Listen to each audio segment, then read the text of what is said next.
American Greatness, the website, AmericanGreatness.com, amgreatness.com, has chosen some of the heroes and villains, some of the victims of the 2020 horror show that we just experienced. The heroes they list, number one on the list, Florida Governor Ron Desantis. Yeah, he's a big front runner now. After we all love Ron. Barely beat Andrew Gillum in 2018, DeSantis landed near the top of the left's hit list and has stayed there ever since. He's been really good. Yes, I think he's been really good. Dr. Scott Atlas, the new guy in town, the neuroradiologist and Hoover Institution fellow. Atlas joined President Trump's coronavirus task force in August. 6 months too late. This guy was saying, don't lock down. Don't do these things. It's not happening in schools. Don't close them. Let's see. Alex Berenson, Team Reality, is a hero. Only a very small handful of journalists and commentators objected in March to the shutdown orders to flatten the curve. Former New York Times reporter and author Alex Berenson led the pack. And there he is. Could use somebody should get that hero a comb. I'm just a thought. The New York Post in October, after the Post published shocking information discovered on Hunter Biden's laptop, the paper faced an onslaught of criticism. Articles detailing the trove, which confirmed Biden's overseas rackets and his father's involvement, were banned both by social media and traditional news outlets. All of it turned out to be true, however. Texas Attorney General Ken Paxton, also listed among the heroes. Now, the villains, at number one, they have... let me read some of the honorable mention heroes. Tucker Carlson, who's been fantastic. Yeah. Surprising to me, because I didn't expect him to be. But I have to admit, he's been great. Yeah.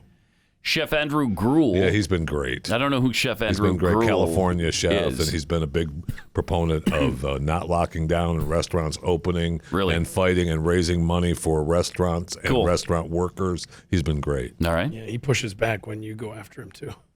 I like that. Yeah. Somebody who can defend themselves. South Dakota Governor Kristi Noem, absolutely.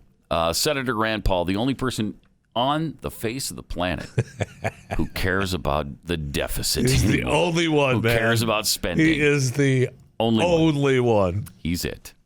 Andrew Biggs, the Great Barrington Declaration authors, and California doctors Dan Erickson and Artin Masihi. Remember them?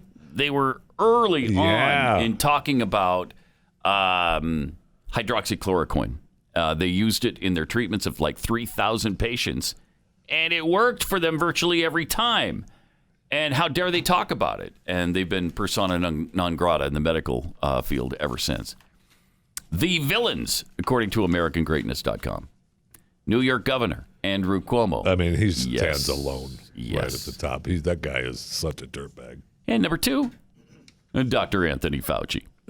Too much ground to cover here, but suffice it to say, Fauci is almost single-handedly responsible for the catastrophe we now face as a country. As argued in April, the president should have sidelined Fauci and Dr. Deborah Birx as soon as they've validated dubious models forecasting widespread death and doom. Public health experts in general are on the villain list. COVID-19 modelers, because they were wrong virtually every stinking time. Big tech, Silicon Valley, shaped America's discourse in 2020 and not for the better. Doctors who questioned COVID-19 mitigation measures or promoted hydroxychloroquine were banned. Ditto for posts criticizing the efficacy of face masks. Yep. And then we got a bunch of dishonorable mentions. U.S. news media, World Health Organization, China, Black Lives Matter, Antifa, peaceful protesters, Portland Mayor Ted Wheeler, Michigan Governor Gretchen Whitmer. Boy, this is a good list. Gavin Newsom from California, Mike DeWine of Ohio, the Lincoln Project, New York Mayor Bill de Blasio, William Barr, Mitt Romney, Fox News, Deborah Birx, the Supreme Court, and Scott Gottlieb. And then, of course, the victims. I think we're pretty much the American people. Yeah, no kidding. All these people. So that's a fact. It's a nightmare.